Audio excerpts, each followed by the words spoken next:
The definition of culture is 1. The arts and other manifestations of human intellectual activities regarded collectively. And 2. The customs, art, social institutions, and achievements of a particular nation, people, or other social group. These are aspects that are in every culture around the world.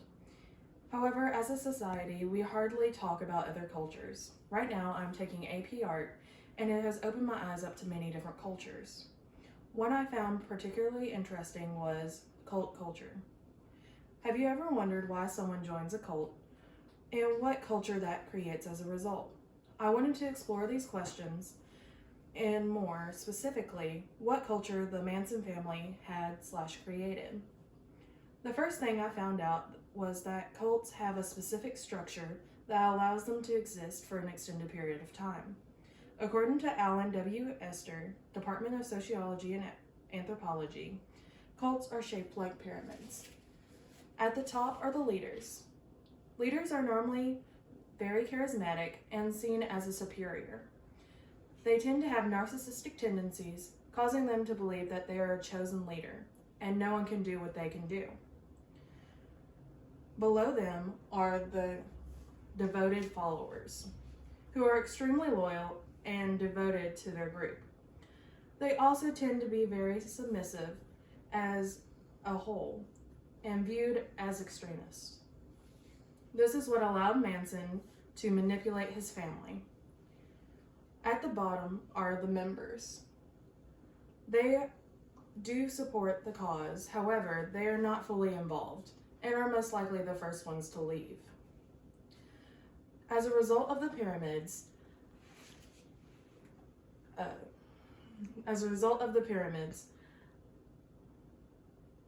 cults have a very codependent relationship. This is what allowed Manson to manipulate so many of his followers. The Manson family, just like all the other cults, follow these guidelines. Because Manson's narcissism, he believed that he was Jesus and that he was sent here to start a race war. According to Charles Manson's biography from biography.com, he was fascinated with the book of Revelations as well as sociology. This knowledge allowed him to continue to manipulate 100 of his followers, like these women.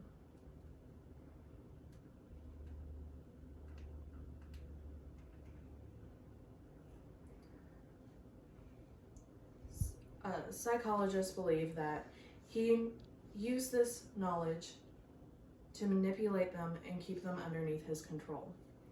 They believe he used the optimistic bias that swept young women into his cult and into his culture. According to Linda and Rod Marshall, University of Stanford, in their article, How Cult Leader Charles Manson Was Able to Manipulate His Family into Committing Murder,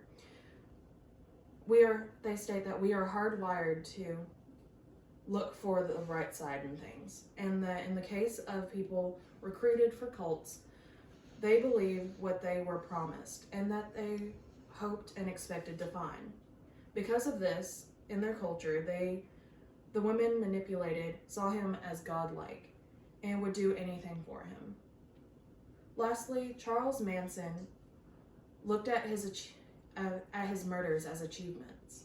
While Manson was manipulating and brainwashing his followers with the help of hallucinogenics, he was convincing them that the murder was furthering his plan and bringing the family closer together. He created positive reinforcements, making them proud of their culture that they had created. As a result of the pride, they became more dependent on him and his praise. This created more dedicated followers, strengthening the culture as a whole. In summary, the Manson family is one of many cults that correspond with these beliefs and customs. The culture around the cults as a whole is very subjective. As a result, many people do not know why cults are founded and how they work. Many believe it's because of how manipulative that Manson was the reason why he was able to manipulate so many people. In this video that's about to play, you can see how manipulative he is.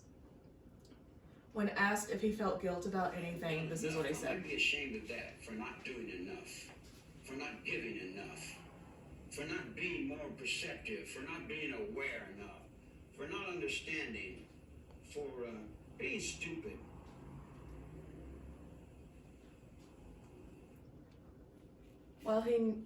While he'll never really felt guilt for killing people, he felt guilty for not killing more.